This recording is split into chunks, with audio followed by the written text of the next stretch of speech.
आतापर्यंत मुलाखती घेणं, लिखाण करणं हे काम आम्ही केलेलं आहे, पण प्रत्यक्ष व्यासपीठावर मुलाखत घेणं ही माझी पहिलीच वेळ आहे. त्यामुळे सगळ्यांनी समजून घ्या, सांभाळून घ्या. आणि एक आनंदाची गोष्ट आहे की पहिलीच मुलाखत मी करते आणि ती माझ्या गुरूंची, म्हणजे ज्यांनी आतापर्यंत आम्हाला मार्गदर्शन केलं आहे. प्रत्येक लिखाणात असेल, मुलाखतींमध्ये असेल, मार्गदर्शन केलेलं आहे. तर आपण सुरू करूया मुलाखतीला. आम्ही संघात का आहोत हे पुस्तक जेव्हा पतंगेंनी लिखाणाला सुरुवात केली, प्रत्येक वेळी पतंगे पुस्तक लिहिताना साधारण म्हणजे आम्हाला जर पुस्तक लिहायला सांगितलं की तर आम्हाला 5 ते 6 महिने जातात, पण पतंगींचं पुस्तक बघायला गेलं तर 3 महिन्यात पण होतं, त्यांनी ठरवलं तर 1 महिन्यातही होतं. तर या प्रत्येक लिखाणामागची प्रक्रिया असते. पतंगींचं लिखाण मोस्टली पतंगे लिखाण करतात नाही करत, ते डिक्टेशन देतात. त्यांचं लिखाण करण्याचं काम पूनम आहे, ते मी करते, किंवा रवी गोळे आहेत ते करतात. त्यामुळे प्रत्येक पुस्तकाची लिखाणं आम्ही केलेली आहे, पण त्याच्या मागची जी प्रक्रिया आहे ती त्यांची असते. प्रत्येक लेखकाचे चिंतन असतं, मनन असतं. तर या पुस्तकामागे आपली काय प्रक्रिया होती? मुलाखतीचा हा योग चांगला एवढ्यासाठी आहे की माझ्या नावावर भरपूर पुस्तकं असली तरी शीतलने म्हटल्याप्रमाणे त्यातलं एकही पुस्तक मी लिहिलेलं नाही. ते लिहिण्याचं काम खूपसं शीतल करते किंवा इथे बसलेली पुन्हा माहिती करते. मी डिक्टेशन देतो आणि त्या लेखनाचं काम सगळं करत असतात. हे पुस्तक सुद्धा अर्ध्याहून आधी हिनेच लिहिलं असेल, शीतलनेच लिहिलेलं असेल. ही गोष्ट खरी आहे की लेखन प्रक्रिया जी असते हा एक स्वतंत्र विषय आहे आणि प्रत्यक्ष डिक्टेशन देणं हा स्वतंत्र विषय आहे. लेखन प्रक्रिया जी असते ती काही पुस्तकांची अनेक वर्ष चालते. ती अशी लिहायला जरी त्याला 1-1.5 महिना लागला, तर हे पुस्तक जे आहे मला असं वाटतं की 1.5 महिन्यात ते पूर्ण झालेलं. पण ते 1.5 महिन्यात पूर्ण व्हायचं असेल तर त्याच्या तयारीसाठी 2-3 वर्ष जातात आणि ती प्रक्रिया सुरू होते. त्या प्रक्रियेची जे बिंदू असतात ते लेखक परत भिन्न भिन्न असतात. लेखक हा पुस्तक का लिहितो असा जर प्रश्न उपस्थित केला तर त्याचे हेतू आणि प्रेरणा फार वेगवेगळ्या असतात. शैक्षणिक क्षेत्रातले असेल प्राध्यापक, लेक्चरर, त्याला प्राध्यापक व्हायचं असेल, आणखीन काही मोठी पोस्ट पाहिजे असेल तर त्याच्या नावावर 2-4 पुस्तकं असणं आवश्यक असतं. मग तो पुस्तक लिहायला लागतो. तो आणि त्याचे नातेवाईक सोडून ते कोणी वाचत नाही हा गोष्ट वेगळी, पण ते त्याची आहे मला बढती मिळावी यासाठी लिहिलेलं असतं. कोणाला असं वाटतं की असं आपण जर काही विपरीत लिहिलं तर त्यातनं प्रसिद्धी भरपूर मिळेल. म्हणून असं ज्याला चांगला शब्द नाही, विकृत लिखाण करून पुस्तकं लिहिणं अशी सुद्धा एक मोठी जमात महाराष्ट्रामध्ये आहे. त्याचं ते प्रसिद्धीसाठी आणि कला निर्माण करण्यासाठी हे सगळं काम चालू राहतं. माझ्या लेखनाची जी प्रेरणा आहे ही प्रेरणा संघ प्रेरणा आहे. कुठलंही पुस्तक आतापर्यंत लिहिलेलं एकही पुस्तक या प्रेरणेच्या बाहेर मी लिहिलेलं नाही, लिहू शकत नाही. आणि जी प्रेरणा काय असते तर माझं सर्व आयुष्य हे संघामध्ये गेलं. शिशु असल्यापासून मी स्वयंसेवक आहे. वेगवेगळ्या जबाबदाऱ्यांचं पालन करत करत या वयापर्यंत आलेलो आहे. त्यामुळे स्वयंसेवकाची यावेळची गरज काय आहे हे मला समजतं. ते एवढ्यासाठी समजतं की एखाद्या कार्यात तुम्ही पूर्णपणे शरीर, काया, वाचा, मनसा तुम्ही गुंतलेले असाल तर तुम्हाला आपल्या बरोबर कार्यकर्त्याच्या मनस्थिती काय आहे, त्याला काय पाहिजे हे त्याच्याशी फार संवाद न करता जो समजू शकतं. जी माझी मनस्थिती त्याची मनस्थिती इतकं सोबत त्याचं उत्तर असतं. आणि मग त्याच्यातून मी अनेक प्रकारची पुस्तकं लिहिली.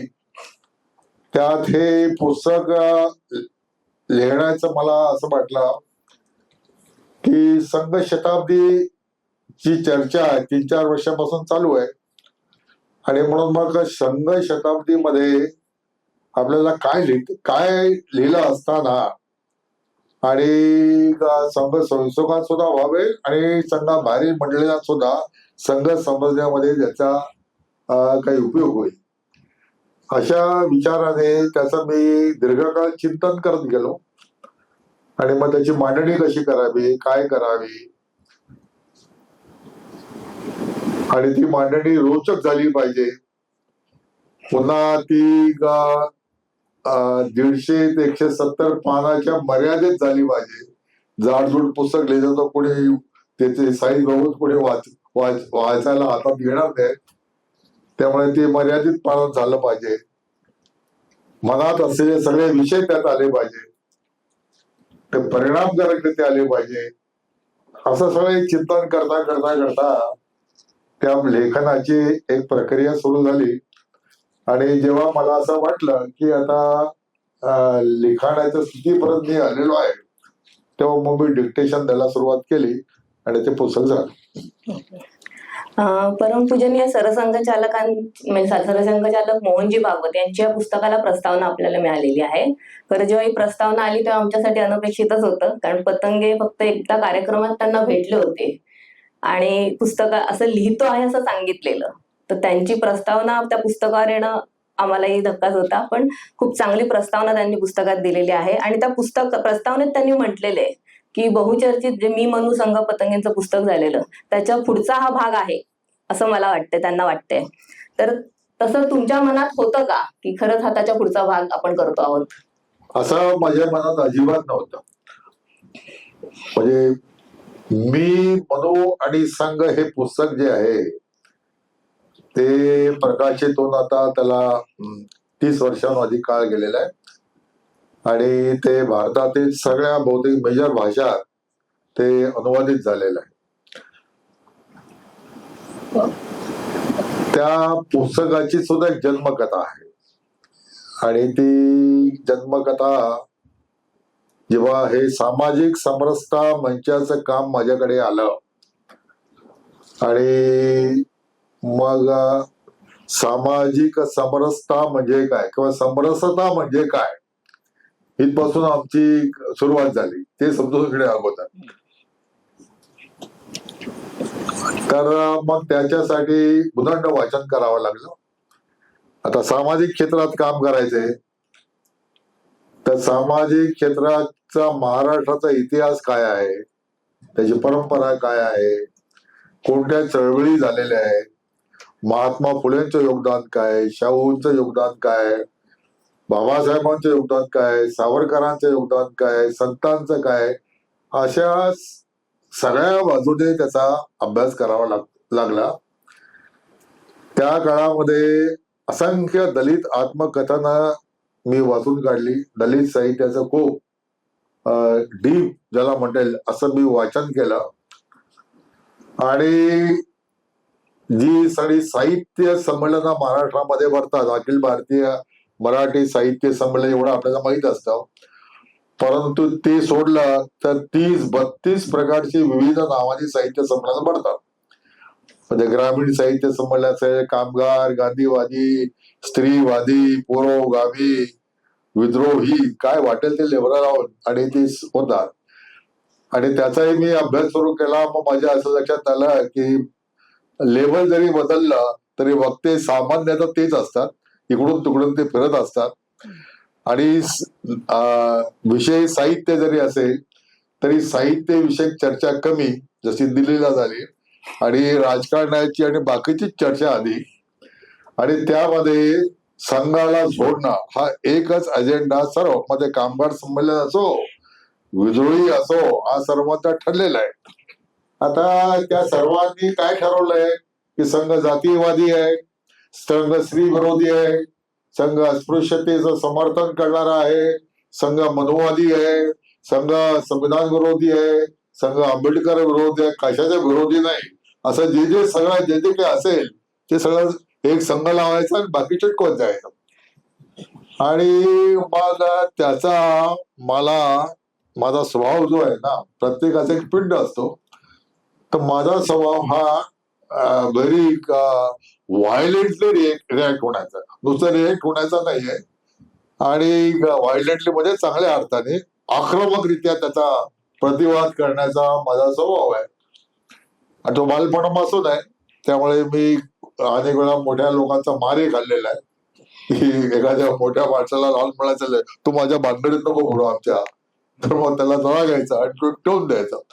तर असा स्वभाव असल्यामुळे मला त्यावेळेला वाटायला लागलं, म्हणजे समरस्या मंचाचं काम चालू आहे, बैठका चालू आहेत, आपल्या पद्धतीने कार्यक्रम चालू आहे, कार्यकर्त्यांचे वर्ग चालू आहे, पण एक चिंतन त्यावेळेला मनात चालू राहिला की या सर्वांना अतिशय सणसणीत उत्तर दिलं पाहिजे, जबरदस्त, म्हणजे त्यांच्या मुळावरच घाव घालण्याचं केलं पाहिजे.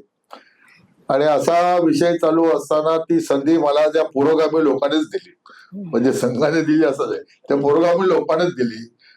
त्यांना दुर्बुद्धी सुचली आणि त्यांनी मला विचार वेध संमेलनामध्ये साताऱ्याला साळुंके असे या कॉलेजचे प्रिन्सिपल होते, रेगे, ते त्या पुरोगामी जगतात वावरत जरी असले तर त्या अर्थाने त्यांचे नव्हते ते, पण ते त्या सगळ्याचे अध्यक्ष होते. असे सर्व त्या संमेलनामध्ये त्यांनी मला बोलवलं, विचार वेध संमेलन, आणि परिसंवादाचा विषय होता लोकांच्या धर्मभावनेमुळे सांप्रदायिकता वाढते का, असा विषय होता. आता माझा जेव्हा क्रम लागला त्या परिसंवादामध्ये 7-8 वक्ते बोलणारे होते, तिसरा क्रमांक मला लागला, तेव्हा मी जाताना ठरवून गेलो होतो की पहिल्या वाक्यापासून नाही, पहिल्या शब्दापासून आक्रमक राहील, नो डिफेन्स. आणि सगळा बसलेला जो क्राऊड आहे समोर, हा हॉस्टाईल क्राऊड आहे, हा कोणी संघ स्वयंसेवकांचा बौद्धिक वर्ग नव्हे, असले तर 4-5 स्वयंसेवक तिथे असतील, सगळा हॉस्टाईल क्राऊड आहे, त्याला अंगावर यायचंय. पण म्हटलं घेऊ, काय व्हायचं ते बघू. तर मी सुरुवात केली, म्हटलं की तुम्ही मला इथे का बोलवलेलं आहे हे मला माहित आहे. ते असं एवढ्यासाठी की मी संघाचा ज्येष्ठ कार्यकर्ता आहे आणि सामाजिक समरसता मंचाचा कार्यवाह आहे, आणि म्हणून संघाची भूमिका काय याच्या बाबतीमध्ये तुम्हाला जाणून घ्यायचंय, त्यासाठी तुम्ही मला बोलवलेलं आहे, ते मला समजतं. आणि तुम्ही हे दाखवण्यासाठी की आम्ही सर्व विचारधारेचा सन्मान करतो, हाही त्यातला हेतू आहे. इथे फादर डिब्रोडो बसलेले आहेत, असे सगळे लोक बसले होते. तर हे त्याचा स्वरूप दाखवण्यासाठी आहे. पण मी तुम्हाला सांगू इच्छितो की हिंदू धर्मामुळे सांप्रदायिकता वाढते, याच्यासारखं बोगस विधान जगातलं कुठलं नसेल. कारण का की हिंदू नावाचा धर्मच अस्तित्वात नाही. ते ऐकल्याबरोबर हा संघाचा कार्यकर्ता, हिंदुत्वासाठी काम करणारा, हा म्हणतो हिंदू नावाचा धर्मच अस्तित्वात नाही. मग मी त्यांना म्हटलं की तुमची जी धर्माची कल्पना आहे त्यामध्ये त्या धर्माचा एक ग्रंथ असायला पाहिजे, एक प्रेषित असायला पाहिजे, धर्माची आचार पद्धती समान असली पाहिजे. असा हिंदूचा कुठलाही धर्मग्रंथ प्रमाण नाही, कोणी प्रेषित नाही त्याची एक आचार पद्धती नाही. इथे चतुर्थीला मोदक खाणारा, उपास करणारा हिंदू असतो आणि चतुर्थीला तंदुरी चिकन खाणारा देखील हिंदूच असतो. ही निर्गुणाची उपासना करणारा हिंदू असतो, सगुणाची उपासना करणारा देखील हिंदूच असतो. काही न मानणारा देखील परमेश्वराला रिटायर केला पाहिजे असं म्हणणारा देखील हिंदूच असतो. नाही, परमेश्वरा शिवाय जगात काहीच नाही असं म्हणणारा हिंदूच असतो. तेव्हा असा हिंदू सांप्रदायिकता कशी निर्माण करणार, हा आमच्या समोरचा प्रश्न आहे. मग ही सांप्रदायिकता देशामध्ये आहे, हे कोणामुळे? तुमच्यामुळे. अशा सगळ्यांना म्हणजे यातलं कुठलंही वाक्य खोटं नाही अशा पण तुमच्यामुळे. कारण तुम्ही काय केलेलं आहे, तुम्ही इतके धूर्त लोक आहात की जे जे हिंदुत्वातला उदात्त आहे ते मानवतावादी ठरवून टाकलं. हिंदुत्वाचा पर्यावरणाचा विचार मानवतावादी, वसुदैव कुटुंबकम मानवतावादी, सर्वांवर दया केली पाहिजे मानवतावादी, प्राणी मात्राचा आपुलकीने विचार केला पाहिजे मानवतावादी. आणि हिंदुत्वाचं काय, अस्पृश्यता हिंदुत्ववादी, स्त्रियांचा आणि मान सन्मान न करणं हिंदुत्ववादी, जातीयता हिंदुत्ववादी. आणि एक बंधू तुम्हाला सापडलेला आहे की त्याची मनुस्मृती जी कोणी वाचत नाही हिंदू, ती मनुस्मृती प्रमाण मनोवादी हा डंका तुम्ही पिटलेला आहे. ही सगळी ढोंगबाजी आणि लबाडी आहे, ती नाही चालणार. ते आमच्यासारखा आताच्या पिढीतला, आता माझं वय त्यावेळेला आजच्या पेक्षा 25-30 वर्षांनी कमी असल्यामुळे हे आम्ही नाही सहन करणार. असं म्हणून मी एकदम इतक्या आक्रमक ह्याच्यात मी सगळा विषय मांडला.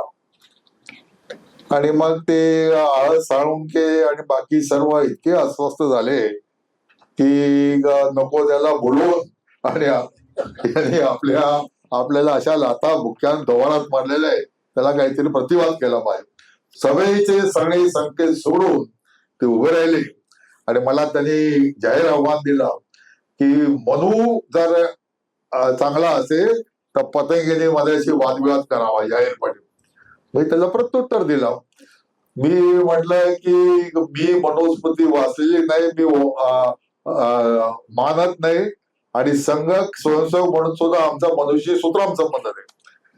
कारण मनोनी मांडलेले जाती प्रथा विषमता वगैरे या संघाने 1925 वेळेस काढून टाकलेले आहे. त्यामुळे ज्यांना मनुस्मृतीवर श्रद्धा आहे त्यांच्याशी वादविवाद करा, तर माझ्याशी करण्यात काय वाईट, माझ्याशी करण्यात काही हे नाही. नंतर मग बाकी त्यांची भांडणं गुळमुळीत जी काय व्हायची झाली. आम्ही चहा पाण्यासाठी गेलो. रेगेंनी मला बाजूला घेऊन म्हटलं,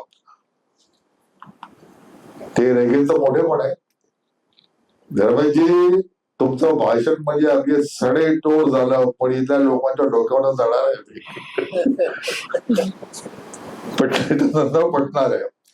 आणि नंतर माझी या पुरोगामी जगतामध्ये अशी प्रतिमा झाली की आज तागायत मला व्यासपीठावर बोलवण्याचं कोणी हिंमत करत नाही. इथे दादरलाच एक सावरकरांनी कार्यक्रम ठेवला होता, ज्याला त्यावेळेचे मुंबई विद्यापीठाचे कुलगुरू मुंडगेकर, मी आणखी असे एका विषयावर भाषण करायचं होतं. तर मुंडगेकरांना जेव्हा कळलं की पतंगे सुद्धा त्या कार्यक्रमात आहेत, तेव्हा ते सावरकरांना म्हणाले की मी नाही येणार. मग ते म्हणले का नाही येणार, नाही पतंगे भयंकर आक्रमक असतात. तेव्हा ते म्हणले की विषय असा आहे की पतंगे तेवढे आक्रमक राहणार नाही, तुम्ही काय चिंता करू नका. ते सावरकरांनी मला अगोदरच सांगितलेले असल्यामुळे आता आक्रमकता धारण करायची असते ते काळ वेळ प्रसंग पाहून करायचे असते. प्रत्येक वेळेला काय आपला रुद्रावतार घेऊन आणि बोलण्याचं काही कारण नसतं. जिथे आवश्यक आहे तिथे बोलायचं. तर तो प्रसंग काय तिथं नव्हता, पण अशी आमची इमेज तयार झाली. असा अर्थाने ते पुस्तक आहे, एवढा लांब इतिहास सांगण्याचं कारण असं, त्या पुस्तकाच्या मागचा जो हेतू आहे तो अशा प्रकारचा आहे. या पुस्तकाच्या मागचा हेतू एकदम विपरीत आहे. म्हणजे संघाचा समतेचा आचार विचार व्यवहार शाखापासून ते परिवारापर्यंत कसा असतो याचे असंख्य दाखले त्या पुस्तकामध्ये आहेत.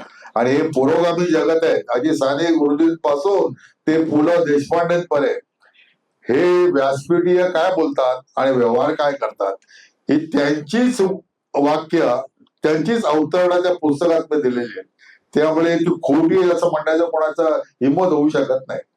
जर साने गुरुंचं एक वचन दिलं, परीक्षेचा परिचय, संघ स्वयंसेवक म्हणजे सर्पांची पिल्ल आहे, त्यांना ठेचलं पाहिजे. आता जे साने गुरुजी आम्हाला सांगतात, खरा तो एकची धर्मा जगाला प्रेम अर्पावे. आता हे कुठले साने गुरुजी खरे की त्या जगामध्ये संघ स्वयंसेवकांना काही स्थान नाही काय, ते सर्पांची पिल्ल आहेत काय. ही जी ढोंगबाजी आहे, लवाडी आहे, बौद्धिक दुटप्पीपण जे आहे, अगदी पु ल देशपांडे सुद्धा पुमा भावेंचं साहित्य संमेलन उधळण्यामध्ये आणि ते त्याचा रोल फार महत्वाचा राहिलेला आहे. तर यांना माफ करता येणार नाही. बाकी कोणी काही करावं ते माफ करता येणार नाही. म्हणजे पु ल देशपांडेवरही महान माणसं आहेत, साने गुरुजी महान माणसं आहेत, त्याच्याविषयी काय वादाचा काही प्रश्न नाहीये. म्हणजे महाराष्ट्राचे लाडके पु ल देशपांडे असं म्हणतात ना, तर ते खरंच आहे. ते तर त्यांचं साहित्यिक योगदान अमोघ प्रचंड आहे. पण जेव्हा संघ आणि हा विषय येतो तेव्हा तुमचा जो व्यवहार आहे, तर तुम्ही जे काही बोलता, लिहिता, मांडता त्याच्याशी अतिशय विपरीत असतो. ते मांडण्याचं मी काम केलं. तर या पुस्तकाचा तो विषय नाही. या पुस्तकामध्ये संघ समजण्याच्या ज्या अवस्था असतात, शिशु असताना संघ कसा समजतो, बाल असताना कसा संघ समजतो, तरुण वयात कसा समजतो, प्रौढ झाल्यानंतर कसा समजतो, आणि आता मी 80 वर्षाच्या झाल्यानंतर मला संघ काय आकलन झालेलं आहे याची क्रमाक्रमाने उपनिषदांच्या अनेक कथा घेऊन त्याची मी मांडणी केलेली आहे. परमपूज्य गुरुजींचे एक वाक्य त्यात 2-3दा कोट केलेलं आहे. छोटस वाक्य आहे, अतिशय अर्थपूर्ण आहे. गुरुजी म्हणत असत, मी संघ समजून घेण्याचा प्रयत्न करतो आहे. आता ही जर गुरुजींची अवस्था असेल तर मला संघ समजला, पूर्ण समजला, असं जर कोणी म्हणत असेल आपल्यापैकी किंवा मी रमेश पतंगे, तर मला संघ काही समजलेला नाही असा त्याचा दुसरा अर्थ होतो. ज्यांच्याकडून आम्हाला संघ समजला ते गुरुजी म्हणतात की मी संघ समजून घेण्याचा प्रयत्न करतो, की अतिशय खोलवरचा अर्थ त्याच्यामध्ये आहे. असा हा संघ आहे. जसं डॉक्टरांनी म्हटलं की संघ काय आहे, ते काय क्षितिजासारखं आहे. क्षितिज कसं वाटतं, आता चालून गेलं तर एक मैलभर क्षितिजापर्यंत पोहोचू, तिथे गेलं तर लक्षात येईल तेवढंच ते दूर गेलेलं आहे, तिथे गेलं तेवढंच ते दूर गेलेलं आहे. असं संघाचं काम जे आहे हे असं आकलनाच्या ज्या जी क्षितिज आहे त्याला काही अंत नाही, अंतहीन अशा प्रकारचं एक भव्य दिव्य असं त्याचं स्वरूप आहे. ते मला जसं आकलन झालं ते या पुस्तकात मांडण्याचा मी प्रयत्न केलेला आहे. पतंगेंचा आक्रमकपणा आता जो त्यांनी सांगितला तो बाकीच्यांनी तर अनुभवलाय, पण आम्ही कार्यकर्ते, विवेकच्या कार्यकर्त्या पदोपदी अनुभव घेत असतो त्याचा. फक्त आहे की आमचं चांगलं व्हावं किंवा आमच्याकडून चांगली कामं व्हावी यासाठी तो असतो. आता जसं तुम्ही उल्लेख केला की परम गुरुजींनी वगैरे, तर गुरुजी असतील, बाबाराव भिडे असतील, माधवराव मुळे असतील, या सर्व ज्येष्ठ स्वयंसेवकांनी संघ त्यांच्याकडून आपण समजून घेतो आहोत. या पुस्तकात पण काही ज्येष्ठ संघ स्वयंसेवकांची उदाहरणं आलेली आहेत, कार्यकर्त्यांची. म्हणजे नाना तरटेंचं असेल त्याच्यामध्ये. तर काही नावं जी मोठी आहेत ती राहून गेलेली आहेत, असं तुम्हाला वाटतंय की तुम्ही ती टाळलेली आहेत? असं आहे की कार्यकर्त्यांच्या जीवनानुभव देत असताना हा माझ्या समोरचा मोठा प्रश्न होता की कोणाचं नाव घ्यायचं. कारण इतकी दिग्गज सगळे कार्यकर्ते आहेत आणि विवेकचेच आपण ग्रंथ केलेले आहेत, राष्ट्र साधना केलेला आहे, परंपरा गुरुजीचा ग्रंथ केलेले आहेत, महाराष्ट्राच्या संघ सरिता म्हणून आणि प्रत्येक जिल्ह्याचे ग्रंथ केलेले आहेत. तेव्हा असे शेकडो कार्यकर्त्यांची जीवनचरित्र माझ्या डोळ्यासमोर यायला लागली. यातल्या काही संघाला खूप आकार देणाऱ्या कार्यकर्त्यांच्या सहवासात राहण्याचं भाग्य मला लाभलं. जसे माधवराव मुळे आहेत, लक्ष्मणराव इनामदार आहेत, बाबासाहेब आपटे आहेत, बाळासाहेब देवरस आहेत. तर असं प्रत्येकाचं जर करायचं म्हटलं तर पुस्तकाची जाडी जी आहे ती आता किती 170 पानाची आहे ना, 164 पानाची, ते 1700 पानाची झाली असते. मग असं करता करता मी विचार केला की काहीतरी एक सूत्र धरायचं, त्या सूत्राला उत्कटतेने प्रगट करेल असं त्यावेळेला जे सुचेल नाव, म्हणजे त्याच्यामध्ये सुद्धा उजवं डावं करणं अशक्य कुठली गोष्ट आहे, त्यावेळेला जे डोक्यात येईल ते नाव घेऊन ते करावं असं म्हणून ते मी सगळं लिहिलेलं आहे. आणि त्यामध्ये कोणाला वगळणं बिघडणं असा विचार तर अशक्यच कुठली गोष्ट आहे. पण ते त्यांचं सामर्थ्य दाखवण्याच्या दृष्टीने ते काही निवडक उदाहरणं घेणं मला गरजेचं वाटण्याचं नारायणराव टर्टींचं इथे उदाहरण जे दिलेलं आहे ते आपल्यापैकी प्रत्येकाला माहिती असं नाही, पण ते इतकं जबरदस्त आहे. हा नारायण टर्टे 11वीची परीक्षा दिली, मी सुद्धा फुटली नसते 11वीच्या विद्यार्थ्याला, आणि तो अकोला संघचालक, अकोल्याला राहणारा विद्यार्थी अकोला संघचालकांच्याकडे गेला, मला संघ कामासाठी कुठेही पाठवा. तेव्हा संघचालकांच्याकडे बघितलं, किरकोळ शरीर यष्टी, 5 फूट आणि जेमतेम उंची असेल, व्यक्तिमत्व मोठा असा काही दुसरा जबरदस्त छाप पाडणार वगैरे असं काही नाहीये, शिक्षणही नाहीये. तेव्हा संघचालक हे पालक असतात ना, तेव्हा त्यांनी पालकाच्या भूमिकेतून त्याला सांगितलं, अरे घरी जा, अजून शिक्षण कर, ग्रॅज्युएट हो, चांगला मोठा हो, व्यायाम कर थोडा, मग संघ कामाचा विचार करू. त्यांनी ते सगळं ऐकलं, तिथनं उठले, अकोला स्टेशनला आले, नागपूरचं तिकीट काढलं आणि डॉक्टर हेडगेवारांच्या घरी गेले. डॉक्टरांनी त्याचं स्वागत केलं, पूर्वीपासून त्याचा परिचय होता, आणि जेवू खाऊ घातल्यानंतर सरळ त्याचं म्हणणं ऐकून घेतलं, स्वहस्ते प्रतिज्ञा लिहून दिली.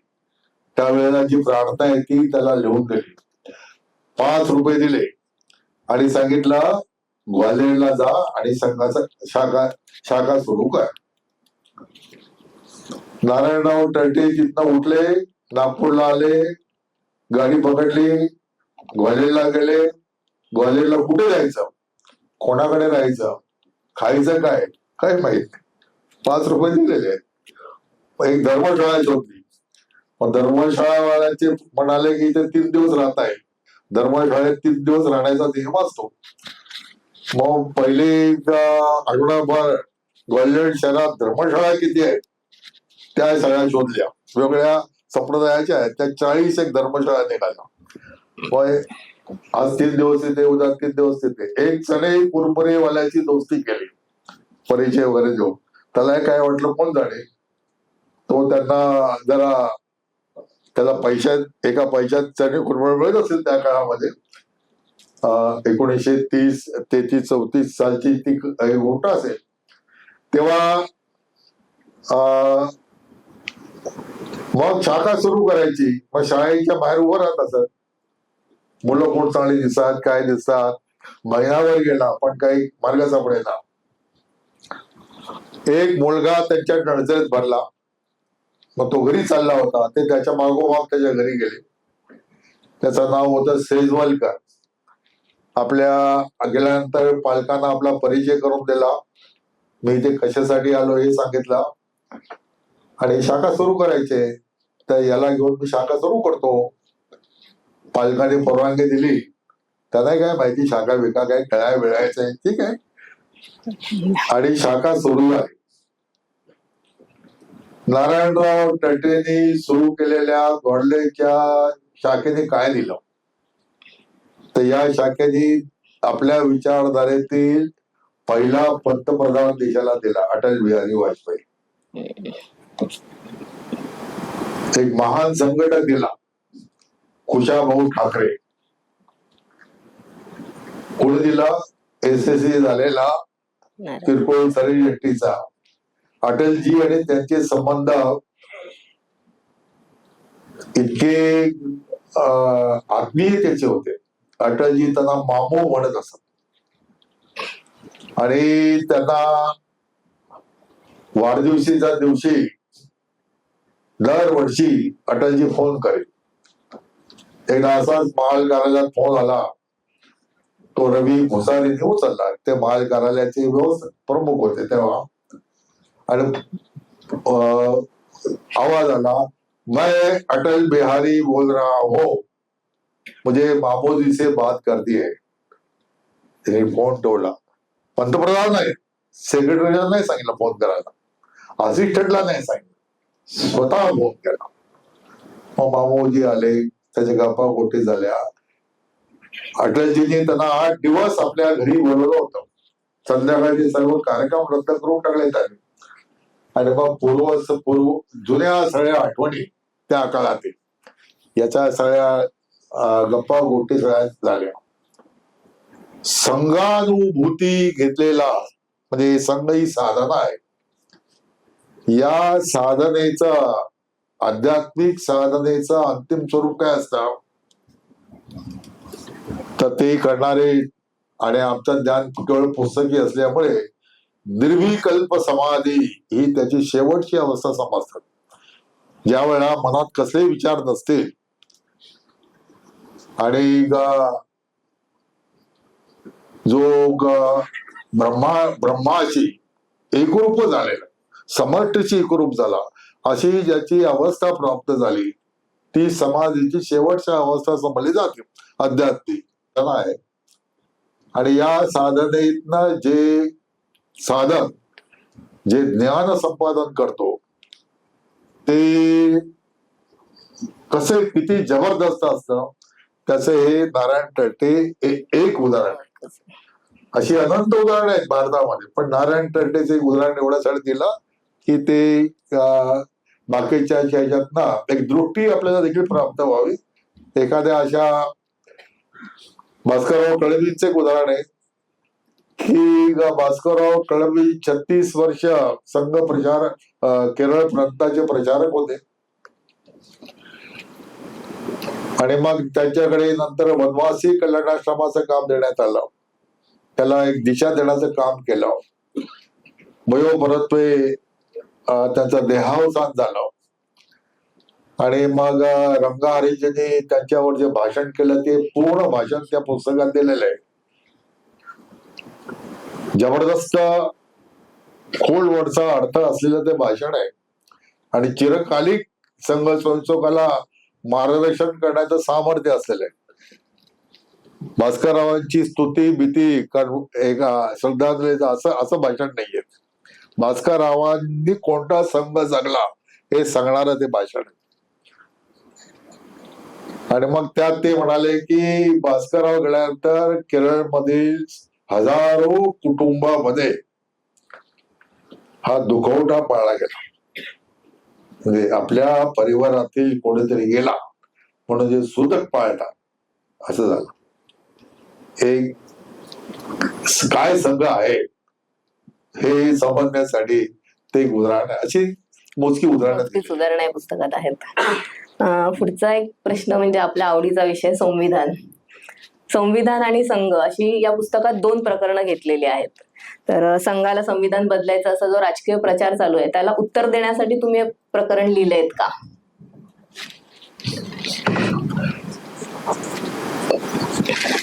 यातलं कुठलीही प्रकरण जे आहे ते तशा अर्थाने नकारात्मक भूमिकेतून मी लिहिलेलं नाही. त्याला उत्तर देण्यासाठी मी पुस्तकं लिहिलेली. आणि ती आता 8 पुस्तकं प्रकाशित झालेली आहेत. आणखी 2 पुस्तकं प्रकाशनाच्या वाटेवर आहेत. आणि तो विषय इथे संपेल असं नाही, अजून तुम्हाला लिहावा लागेल संविधान हा विषय. पण तो त्या पुस्तकाचे हेतू ते आहे की हे जे आरोप चालतात त्यांना त्यांच्या भाषेत उत्तर देण्याची वेळ. या पुस्तकातला संविधानाचा विषय जो आहे तो थोडा वेगळ्या पातळीवरचा आहे. तो असा आहे की 2 अंगाने त्याचा आपल्याला विचार केला पाहिजे. एक, संविधान हे राज्याचं असतं, राज्य संस्थेचं संविधान असतं. आपलं कार्य राष्ट्रीय कार्य, राष्ट्राला परमोविवाला देण्याचं काम आहे, राज्याला नव्हे. एका राष्ट्रामध्ये अनेक राज्य राहू शकतात. या सगळ्या संकल्पना ज्या आहेत त्या कळायला थोड्या कठीण, पण त्या समजून घेतल्याशिवाय संघाचं काम समजणार नाही. तर संविधान हे राज्याचं असतं, स्टेटचं असतं. इंग्रजीतला शब्द स्टेट आतला चांगला शब्द प्रयोग, स्टेटचं असतं. आणि संविधान काय करतं, तर संविधान 3-4 गोष्टी डिफाईन करतं. एक, कुठल्या प्रकारची लोकशाहीची राज्य व्यवस्था या देशात राहील हे संविधान निश्चित करतं. राज्याचं स्ट्रक्चर कसं राहील, म्हणजे ते संघ राज्यात्मक राहील की एकात्म राज्य राहील, हे त्याला निश्चित करावं लागतं. तिसरी गोष्ट करावी लागते की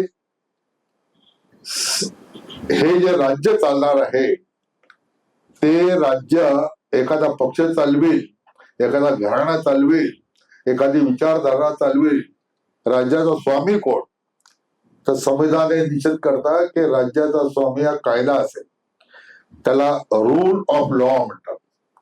आणि कायद्यापुढे सर्व समान हा कायद्याचा, लोकशाही कायद्याचा मूळ मंत्र असतो. असा त्याचा व्यापक आणि तात्विक विचार खूप करावा लागतो. आता आपल्या देशाची मानसिकता अशी आहे की राज्याच्या कायद्याच्या अधीन राहून आणि जगायचं, ही हिंदू समाजाची मानसिकता नाही. राजे येतात आणि जातात, साम्राज्य येतात, लयाला जातात, पण आपला देश कायम राहतो, आपली संस्कृती कायम राहते. विदेशामध्ये रोमन साम्राज्य, रोमन घराणं संपलं, रोमन साम्राज्य संपलं, रोमन संस्कृती संपली. इटाली आहे, रोम आहे, पण ती संस्कृती नाही. इजिप्तमध्ये फॅरो झाला, त्याची घराण्यात काही 1000 वर्ष चाललं असेल, ते संपलं. इजिप्त आहे, भूमी आहे, लोक आहे, ती संस्कृती संपली. तीच गोष्ट ग्रीकची आहे.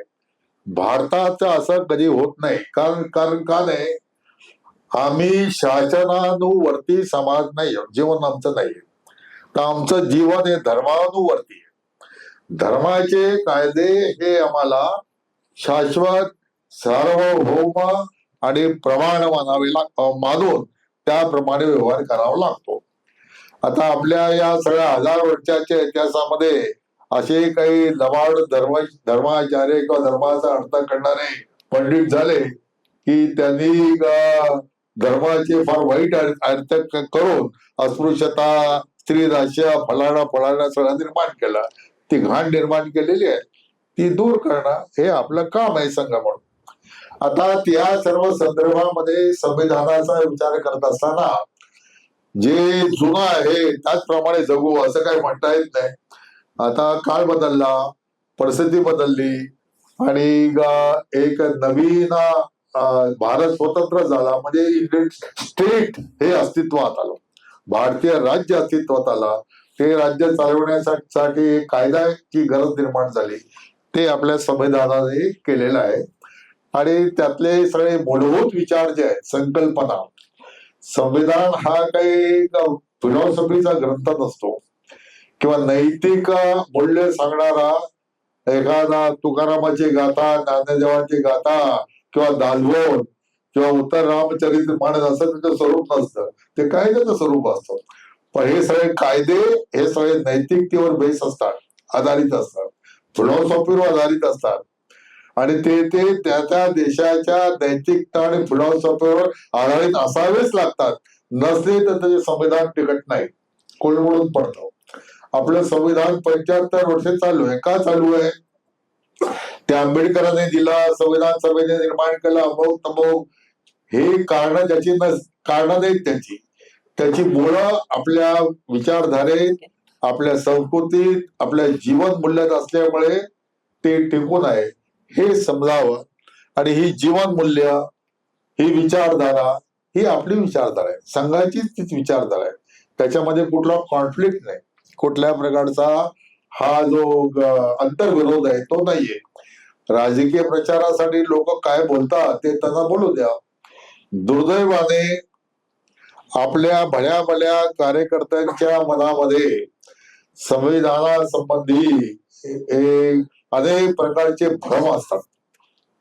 आणि तुमचा कोणाचा तसा प्रसंग येत नसेल, पण मला प्रसंग येतो की आता मी संघाच्या एका अतिशय महत्वाच्या बैठकीत जाऊन आलो आणि मग त्या बैठकीतला जेव्हा कार्यकर्ता म्हणतो की संविधान हा एक पुढच्या काळामध्ये त्याच्यामध्ये चेंज करण्याचा विषय आहे, त्यात भारतीयत्व काही नाही वगैरे वगैरे, तेव्हा असं एक मिसकन्सेप्शन नको त्या कार्यकर्त्यांच्या मनात देखील असतं, ते दूर व्हावं. कारण मी संघातला संघ जरी संघाची ती पद्धती जरी नसली तरी संघातला मी एक विचारवंत माणूस कार्यकर्ता समजला जातो आणि माझ्या लेखनाला एक वजन असतं, त्याला एक मोठा मान्यता असते आणि ती सर्वांना समजावी की तुम्ही जे विचार करतात दे आर रॉंग, चुकीचे विषय आहे. असं मला त्याच्याशी प्रत्यक्ष बोलणं अवघड असतं. असं कोणाचा प्रतिवाद आपल्याच कार्यकर्त्याचा करता येत नाही, ते आढळून सांगावं लागतो. ते काम याच्यामध्ये केलेलं आहे आणि आपल्या परमपुण्य सर्व संघचालक अनेक भाषणांमधून आपल्या बुद्धिशिकेचा उल्लेख करतात, आपल्या संविधानाचा उल्लेख करतात वगैरे वगैरे सगळं करत असतात. तिथूनही त्याचे मेसेजेस जात असतात. आता संघाचं काम असं आहे ना की संघामध्ये असं काही लादून करता येत नाही. हे समरसताचं काम 1983 पासून महाराष्ट्रात सुरू झाला, ते अखिल भारतीय व्हायला 2006 साल उजाडलं. ती लंबी प्रोसेस असते. कार्यकर्ते जोपर्यंत ते स्वीकारत नाहीत मानसिकदृष्ट्या तोपर्यंत ते अखिल भारतीय होऊ शकत नाही. सरकारांच्या मनात आला आणि संघाच्या मनात आला आणि ठराव पारित केल्याने ते असं होत नसतं. ते इथे बसलेले संसदकरी आहेत, त्यांना ते मनाने पटावं लागतं, अरे आता करायला पाहिजे. मग ते काम संघाचं काम होतं, व्यक्तीचं काम होत नाही, ते संघाचं काम होतं. ह्याच्यामध्ये असा फरक असतो. असं ते समजावं याच्यासाठी ते मी त्याच्यामध्ये 2 प्रकरणं मुद्दाम लिहिलेले आहेत. मगाशी पतंगीने जो उल्लेख केला की संविधानाचा म्हणजे लहान मुलांसाठी आपण पुस्तक केलेलं आहे, पण फक्त लहान मुलं नाही तर शिक्षकांनी सुद्धा त्याचं वाचन केलं पाहिजे, कारण त्यांच्याकडूनच पुढे ते जाणार आहे. तर ते पुस्तक आपण आज इथे स्टॉलवर ठेवलेलं आहे आणि त्या पुस्तकाच्या म्हणजे आनंद वाटेल सांगायला की जवळजवळ 25,000 प्रती आपण विक्री केलेल्या आहेत त्या पुस्तकाच्या. म्हणजे जर संविधान समजून घ्यायचं असेल तर आपण पतंगेंची अशी पुस्तकं आहेत, 8 पुस्तकं मगाशी उल्लेख केला त्यांनी, ते आपल्याकडे उपलब्ध आहेत. पुढचा प्रश्न आहे की संघ वाचून समजणार नाही तर प्रत्यक्ष संघात यावं लागतं. संघ म्हणजे शाखा असं म्हटलं जातं, पण प्रत्येक जण शाखेत जाऊ शकत नाही. मग त्यांनी कसा समजून घ्यावा संघ? पहिलं ते संविधानासंबंधी गेल्या 5-6 वर्षाभरामध्ये संविधान या विषयावर मी देशभर जवळजवळ 350हून अधिक भाषणं केलेली आहेत. आताच या फेब्रुवारी महिन्यामध्ये इतका हेक्टिक दौरा होता माझा संविधान या विषयाचा की त्यामध्ये अभ्यास वर्ग मुख्यतः नाशिकला झाला, गुजरातला झाला. गुजरातला 3 अभ्यास वर्ग झाले संविधान या विषयावरचे, कार्यकर्त्यांचे 2-3, 4 तासांचे. असा हा सगळा संविधान विषय एक संविधान माझ्या मागे भूतासारखा लागलेला आहे. तुझा प्रश्न जो आहे की काय आमच्यासारख्यांनी संघ कसा समजून घ्यायचा, कारण प्रत्येक संघ शाखेत जाणं वगैरे प्रत्येकाला आता जमत नाही. संघ समजून घेण्याचा जे माध्यम आहे ते संघाचा स्वयंसेवक हे संघ समजून घेण्याचं माध्यम आहे. संघ हा रोज युट्यूबवर एक चॅनल चालवून आणि रमेश पतंगेची भाषण ठेवून केल्याने त्याला प्रसिद्धी मिळेल, भरपूर लाईक वगैरे वगैरे लाखाच्या आसपास येतील. संघ नाही समजणार. संघ असा पुस्तक वाचून समजत नाही, भाषण ऐकून समजत नाही. भाषण झालं ऐकणार वा वा काय सुंदर भाषण झालं आणि एवढे संदर्भ वगैरे वगैरे, तर भाषणाची प्रशंसा करेल. संघ नाही समज. संघ काय संघ कसा समजावा लागतो तर जसं संघ हा 10% विचार आहे आणि 90% जगणं आहे. तो स्वयंसेवकाला आपल्या जीवनातून जगण्यातून तो प्रगट करावा लागतो. आणि म्हणून संघ समजण्याचं माध्यम हे स्वयंसेवकच आहे. मी माझ्या मुलीकडे म्हणजे घाटकोपरला असताना तिच्या मुलाचा वगैरे कटिंग करण्यासाठी तिने एका केश कर्तन करायला बोलवला. म्हणजे आता हायफाय सोसायटीज आहेत असल्यामुळे ती त्यांची लाईफ स्टाईल आहे. तर मला त्याने विचारलं, मला मुली सगळ्या नाना म्हणतात, नाना तुमचे केस कापायचेत का? म्हणलो आता का हो वाढले जरा दिसतात कापून घेऊ. मग त्याने मला विचारलं, तो केस कर्तनकार करणारा जो आहे तो फार त्याची समाधी मला झालेली आहे. 2-4 वाक्य झाले असेल तो. अब RSS के है क्या? अरे घर में तो कोई RSS का फोटो नहीं है कुछ नहीं, तो आपने कैसे पूछा आप RSS के? नहीं आपके बोलने से और आपके चाल चलन से मुझे ऐसा लगा कि आप संघ के स्वयंसेवक है. तो मैंने कहा हाँ मैं हूँ. मग तोही संघ स्वयंसेवक होता. आणि हायफाय सोसायटीत धंदा करणार असल्यामुळे हाय फाय बार्बर ज्याला म्हणते असा तो आहे. मग याची नावं घे त्याची नावं घे. घाटकोपरला तोही राहणार होता. जामसाहेब मुकादम अमोक तमोक सगळ्याची. आणि मग ते सगळं. पण माझ्या मनात एक प्रश्न राहिला ना की हा मी स्वयंसेवक आहे हे मग काही संघाच्या गडवेशी घातलेला नाही. घरामध्ये डॉक्टरांच्या गुरुंचा फोटोही नाही, काही नाही. स्वयंसेवक हा त्याच्या व्यवहारात आणि चालण्यावरून बोलण्यावरून हा आयडेंटिफाय झाला पाहिजे.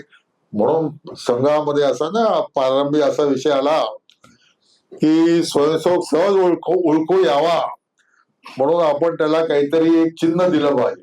त्याने काळी टोपी घातली पाहिजे, फलाण्या प्रकारचा शर्ट घातला पाहिजे, अशी वेगळी आयडेंटिटी द्यावी. डॉक्टरांनी म्हटलं की आपल्याला समाजांतर्गत संघटन करायचं नसून समग्र समाजाचं संघटन करायचं असल्यामुळे आपली वेगळी आयडेंटिटी ठेवायची नाही कसल्याही प्रकारची. म्हणून संघाची गणवेश काळानुरूप बदलत जातात. त्याची जी अनेक कारणं आहेत ती त्यातली हे कारण आहे की त्याला ठीक राहायचं नाही. आज काळी टोपी आहे अजूनपर्यंत. कोणी सांगावं आणखी 25 वर्षानंतर काळी टोपी जाईल आणि सफेद टोपी पडेल, तकली पडेल, काहीही येऊ शकतो. कारण आम्हाला पोशाखाने आमची स्वतंत्र आयडेंटिटी समाजात निर्माण करायची नाही. असा आपल्या व्यवहाराने हा ओळखला जावा आणि तीच संघाची ओळख आहे. सगळ्यांना शाखेत येण्याची काही गरज नाही जास्त. आपल्या पुस्तकात तुम्ही हिंदू या शब्दाला म्हणजे अभिप्रेत असलेला अर्थ केलाय. तर हिंदूचे अनेक विचार प्रवाह आहेत. म्हणजे हिंदू शब्दाचा अर्थ विषमता आहे, जातवाद आहे, रूढीप्रमाणे असं करतात. तर या बाबतीत आपलं काय मत आहे? देशघातक काम करण्यामध्ये व्यस्त असलेले लोक आहेत. नावं त्यांची हिंदू असतील, पक्षाचं रूप हिंदू असेल, सगळं हे अत्यंत कडक शब्द आहे. पण ते शब्द याच्याशिवाय दुसरे कुठले शब्द वापरले तर तो शब्द मानवी रूप घेऊन आला तर मला पहिले कानाखाली वाजले की अशी यांची मंडळी आहे. यांचं हिंदू विषयीचं ज्ञान जे आहे ते शून्य आहे, झिरो ज्ञान. त्याने कधीही उपनिषद वाचलेली नाहीये, त्याने विवेकानंद वाचलेला नाहीये, त्याने महात्मा गांधी वाचलेला नाहीये. आधुनिक काळामध्ये सर्वात कर्मठ हिंदू देशात कोण झाला असेल तर ते महात्मा गांधी आहे. ते वाचलेलं नाही. लोकमान्य टिळकांचा गीता रहस्य वाचलेला नाहीये, सावरकर वाचलेला नाहीये. आणि काहीतरी इकडं तिकडं भंप कल्पना काढून अगदी हिंदुत्वाचे टीकाकार म्हणून ज्यांची इमेज तयार केलेली आहे, जी चुकीची इमेज आहे, त्या डॉक्टर बाबासाहेब आंबेडकरांना देखील वाचलेलं नाही. ते वाचलं असेल, समग्र वाचावं लागतं, सिलेक्टिव्ह नाही. मला सोयीचं ते वाचलं असं नाही, समग्र वाचायचं लक्षात येईल 1924 साली बहिष्कृत हितकांडीच्या सभेमध्ये अध्यक्षीय भाषण करत असताना डॉक्टर बाबासाहेब म्हणतात, हिंदू शब्द असा आहे की ज्याचा वापर केला असता जाती पाती अस्पृश्यता सर्व लोक पाहून जाते. मग प्रत्येकाने आपल्या नावापुढे रमेश रघुनाथ हिंदू असंच लावलं पाहिजे. दुसरं कुठल्याही जातीवाचक सकपाळ गायकवाड भोसले पाटील असं न लावता हिंदू लावावं असं बाबासाहेबांनी म्हटलं. लिखित भाषण हे मी शोधलेलं नाहीये, लिखित भाषण आहे. आता तुम्ही म्हणाले की असे बाबासाहेब आहेत म्हणजे दलित बसलेले असले कोणी तो म्हणेल, पण बाबासाहेबांचे हे मत राहिलेलं नाही. बरोबर आहे, मलाही माहिती आहे. 1935 साली त्यांनी घोषणा केली, मी हिंदू म्हणून जन्मलो, हिंदू म्हणून मरणार नाही. बरोबर आहे. मग 1954 साली वगैरे त्यांचा थॉट्स ऑन लिंग्विस्टिक स्टेट नावाची एक प्रबंध प्रकाशित झाला. या प्रबंधामध्ये ते म्हणतात, पाकिस्तानची निर्मिती झाली याचा मला खूप आनंद झाला. असे लोक मला पाकिस्तानचा फिलॉसॉफर समजतात. त्यांचे एक पुस्तक आहे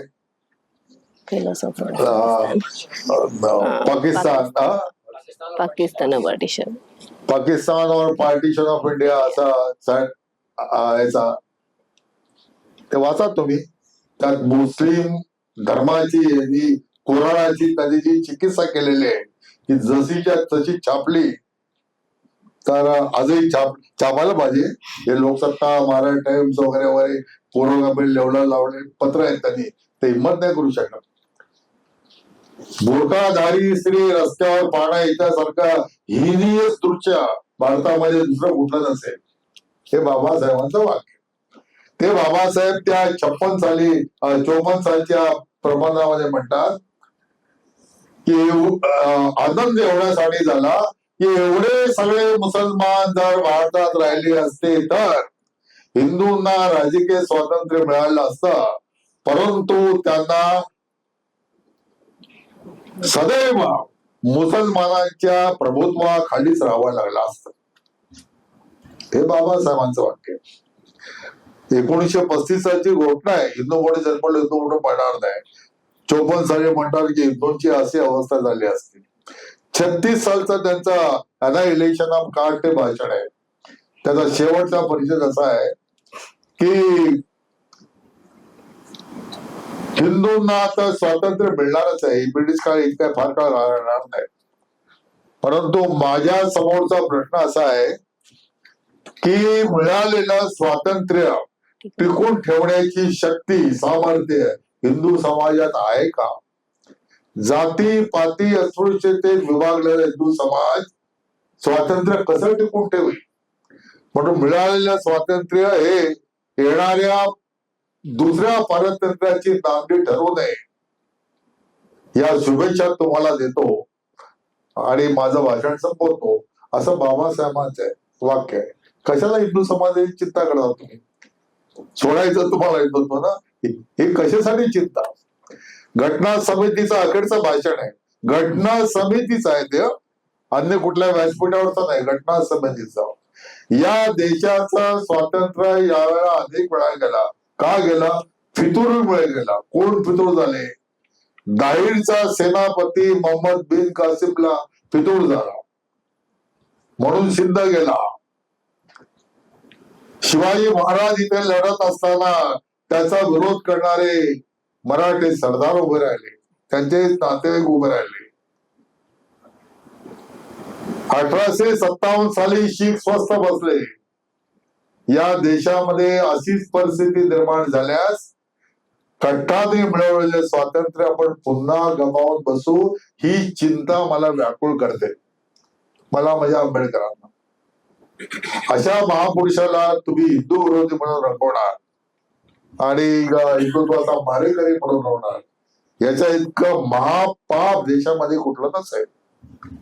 हे समजून घ्यायला पाहिजे. म्हणजे हे सगळे पापी लोक आहेत. अनपार्लमेंटरी शब्द आहे त्याचा, तुम्ही एका याच्यात वापरला नंतर मग त्यांनी ते सगळं जी न्यूज मध्ये चालू राहिला. हरामखोरी आहे ते साडी.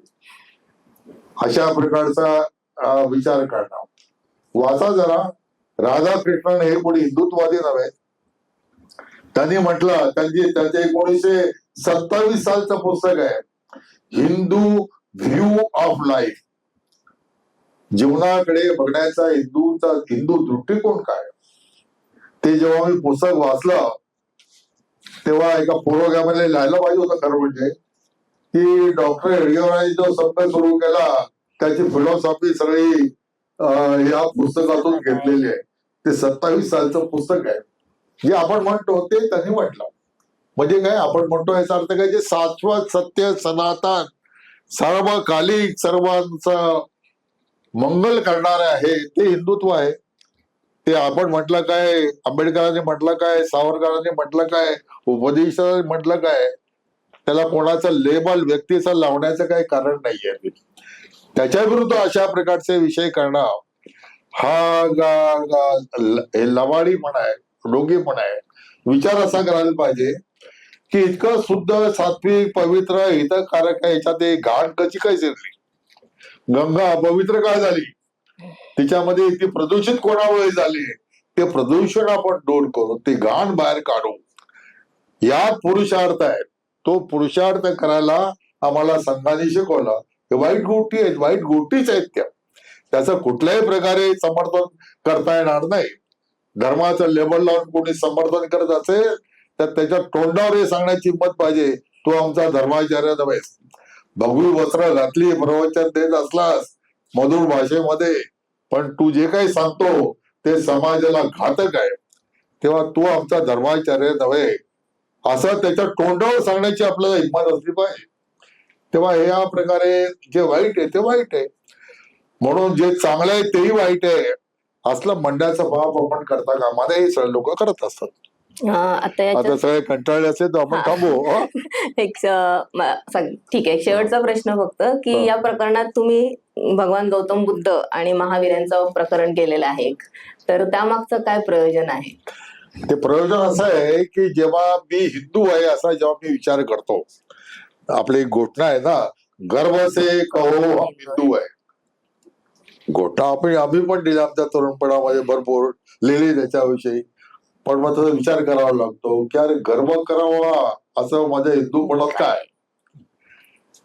मग त्याचं जेव्हा वाचन आपण करतो, चिंतन करतो, तेव्हा लक्षात येतं, म्हणजे माझ्या लक्षात यायला लागलं, अरे मी हिंदू आहे म्हणजे काय, तर मी 25% बौद्ध असतो, 25% महावीरांच्या शिकवणीचा अनुदय करणारा असतो, 25% संतांच्या शिकवण अंगीकारणारा असतो, 25% वेदांताची शिकवण अंगीकारणारा असतो. असं सर्वांचं मिक्सचर सिंथेसिस म्हणजे हिंदू आहे.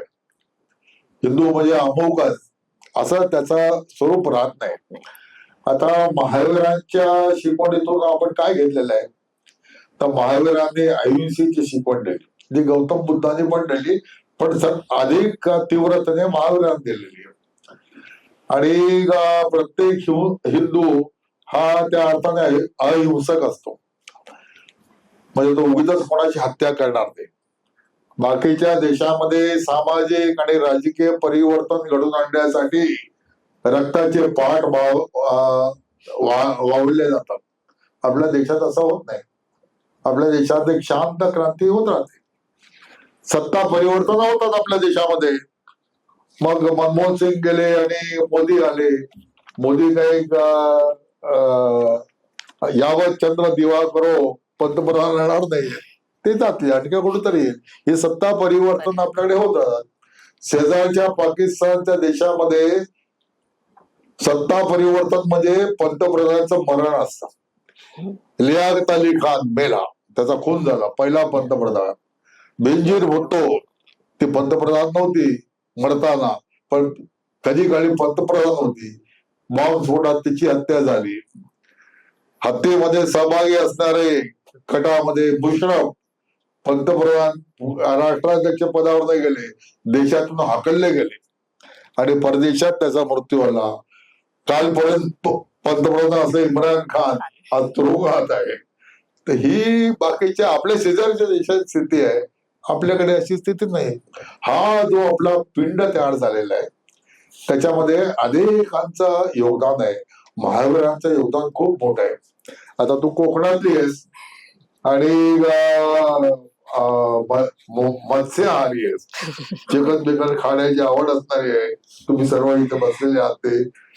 तर पण तुम्ही काय करता, सोमवार नाही, आज नाही खायचं, गुरुवार नाही चालणार, शनिवार अजिबात नको, चिकन बिकन आणू नका, बाबतीत नाही करत. किती सुगंध वास येत असला आणि तोंडाला पाणी सुटणार असलं तरी त्याच्याकडे बघणार नाही.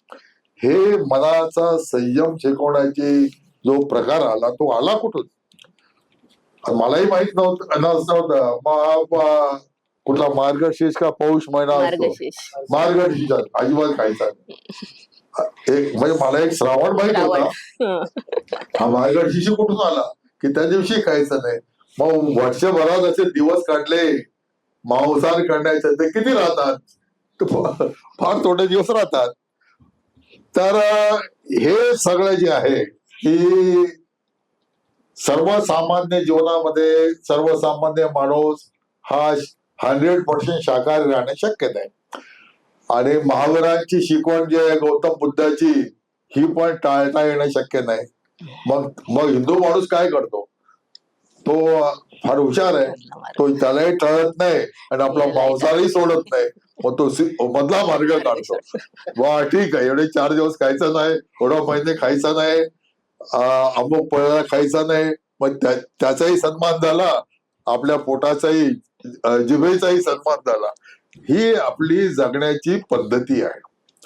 आता हे सगळं असल्यामुळे हे हिंदुत्व आपण समजून घेतलं पाहिजे. हिंदुत्व म्हणजे असं काहीतरी ख्रिश्चनिटी नव्हे किंवा या इस्लामिझम नव्हे, आमची एक जगण्याची पद्धती आहे. आणि ही जगण्याची पद्धती कशी आहे, आम्ही कोणाला नाकारत नाही आणि कोणाला 100% स्वीकारत देखील नाही. त्याला त्याच्या सन्मानाचं स्थान द्यायचं, आपलं जीवन आपल्या पद्धतीने जगत जायचं, प्रॅक्टिकल जीवन जगायचं. ही आपली पद्धती असल्यामुळे आपण सुखी समाधानी आनंदी असतो. आपल्या घरामध्ये एकाच घरामध्ये उपास करणारे राहू शकतो आणि उपासना करणारे राहू शकतो. आपल्याला त्याच्यामुळे काय भांडणं बिडणं काही होत नाही. गुन्हा गोविंदा राहण्याची ही आपली पद्धती आहे. That is Hindutva. ते हिंदू पण आहे. ते असं व्याख्यात बसवता येत नाही. कुठली व्याख्या करा, व्याख्याच्या पलीकडे आहे. जे आपण जगतो ते हिंदुत्व, अशी हिंदुत्वाची व्याख्या आहे. धन्यवाद. आपण इथे आता थांबूया. फक्त सगळ्यांना सांगते की बाहेर आपण स्टॉल लावलेला आहे पुस्तकाचा, आम्ही संघात का आहोत. मूळ किंमत त्याची 250 रुपये, पण आज प्रकाशनाच्या निमित्ताने आपण ती 200 रुपयाला देत आहोत. त्यामुळे म्हणजे एक फक्त सांगेन की म्हणजे पतंगे सरांनीच परवा एक विषय केला की संघ स्वयंसेवकांनी वाचावं यासाठी आपण केलं नाहीये. तर तुम्ही ते पुस्तकं घ्या आणि संघ परिघाच्या बाहेरील व्यक्तींना, 5 व्यक्तींना तुम्ही सप्रेम भेट द्या. म्हणजे असं जर केलं तर आपला जो पुस्तकामागचा उद्देश आहे तो सफल होईल. त्यामुळे मी प्रत्येकाला विनंती करेल की किमान 5 पुस्तकं आपण संघ परिघाबाहेरील व्यक्तींना देणे. धन्यवाद.